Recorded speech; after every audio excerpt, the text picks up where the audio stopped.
My career has been based on an understanding, one, that as a prosecutor, my duty was to seek and make sure that the most vulnerable and voiceless among us are protected, and that is why I have personally prosecuted.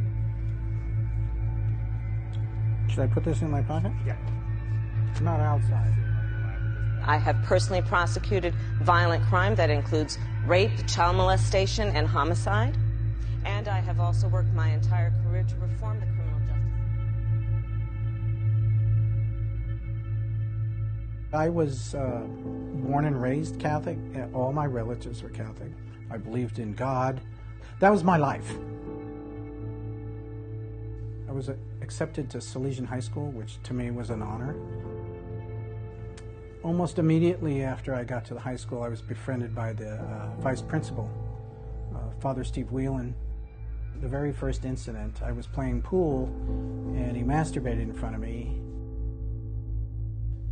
And I was scared to death. I stood there frozen. I was just a little 70-pound runt. I looked across the room and I thought, geez, I need some help. And Brother Sal Belanti was watching and enjoying it. And later I found out he was a serial molester rapist himself.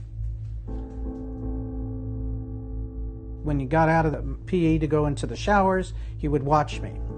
He would make comments about me undressing. Then he started calling me into his office and telling me I was bad in class and what am I going to do for him. And then he would attack me. He would stick his hands down my pants. He would just molest me. And then he would tell me if anything happened, nobody would believe my word against the priest. And I believed him. This escalated. He started getting more violent and more rough. And the very last time he attacked me, he dragged me into the room. I actually blacked out and floated away while he was molesting and raping me.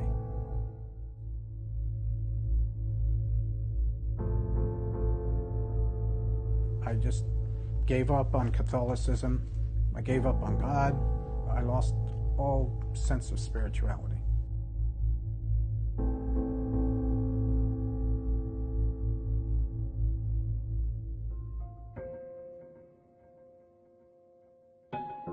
I went with another victim to Terrence Hallinan's office, the DA's office in San Francisco, and we were introduced to Hallinan and another DA's assistant who told us they virtually had all these boxes, about like a room full of files that they had gathered and collected and subpoenaed from the Diocese of San Francisco on all these priests.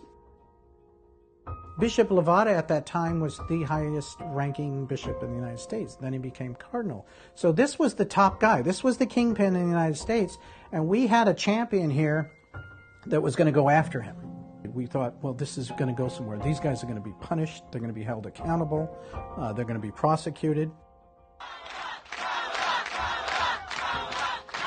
38-year-old Kamala Harris came out of nowhere and was swept into office as San Francisco's district attorney. In 2004, Kamala Harris was elected. Everything just went down the tubes. I started out by writing a letter asking for some help or some accessibility to the file. I didn't get any response. So then we made posters and started putting them all over the city, and we got no response. Several media members were also asking for files and stuff, and they were getting nothing.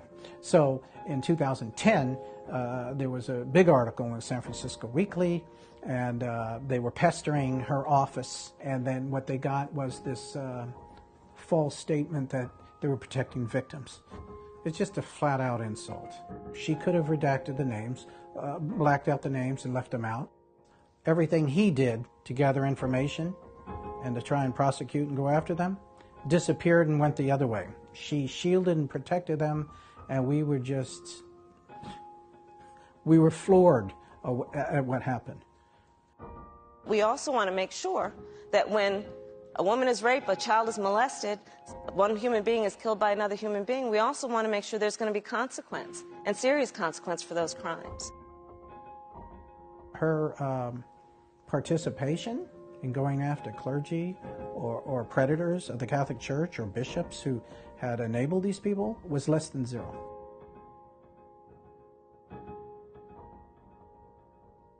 I would like her to produce one clergy abuser or one bishop that she's even tried to prosecute. I'd like to hear it.